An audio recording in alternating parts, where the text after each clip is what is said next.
বিসমিল্লাহির রহমানির রাহিম। আসসালামু আলাইকুম। সবাই কেমন আছেন? আশা করছি সবাই অনেক ভালো আছেন। আমার চট্টগ্রাম সিটির আরেকটা ব্লগে আপনাদের সবাইকে স্বাগতম।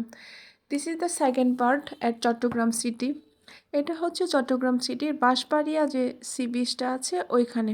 তো আমরা প্রথমে গিয়েছিলাম সীতাকুণ্ডর চন্দ্রনাথ পাহাড়, তারপরে হচ্ছে সুপ্তধারা যে ঝর্ণা ওইখান থেকে আমরা যে ড্রেসটা পরে গিয়েছিলাম ওইটা চেঞ্জ করে তারপরে বাঁশবাড়িয়া সি বিচের জন্য আমরা এই ড্রেসগুলো সিলেক্ট করি। তারপরে সবাই যার যার ড্রেস চেঞ্জ করে আমাদের যে রিজার্ভ গাড়িগুলো ছিল ওইগুলো দিয়ে চলে আসি বাঁশবাড়িয়া সি বিচে।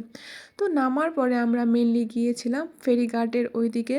ফেরিঘাটের এখান থেকে আমরা অনেকক্ষণ দাঁড়িয়ে যে ফেরিগুলো পারাপার হচ্ছিল ওইগুলো দেখলাম, মানে মানুষ কীভাবে তাদের যানবাহনগুলো ওই ফেরিগুলোর মধ্যে তুলে ওইগুলোও দেখলাম। তারপরে কিছুক্ষণ দেখলাম কিভাবে লবণ উৎপাদন করে, লবণের যে বাঁধ দেয় এটা দেখার পরে আমরা আরেকটু সমুদ্রের কাছে চলে গিয়েছিলাম, মানে যে এখান থেকে সমুদ্রের পানি স্পর্শ করা যায় ওই দিকে গিয়েছিলাম।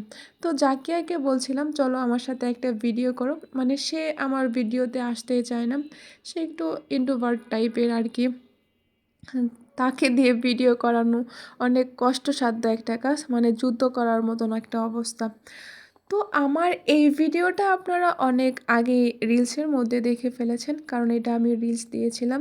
এখানে আমি আমার আম্মা আর আদিবাকে মিস করার কথাটা বলছিলাম, যে তাদেরকে আমি অনেক বেশি মিস করছি, কারণ তারা ছিল আমাদের গ্রামের বাড়িতে, তাদেরকে রেখে আমরা গিয়েছিলাম দুই বোন। তো এখানে আমি আর জাকিয়া মানে সমুদ্রটা ফিল করা যায় এরকম একটা প্লেসে দাঁড়িয়ে এই ভিডিওটা করেছিলাম।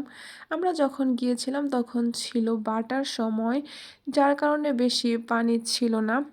আর এটা হচ্ছে ঝাউবনের এইদিকে, এখান থেকে সমুদ্রটা অনেক ভালোভাবে ফিল করা যায়।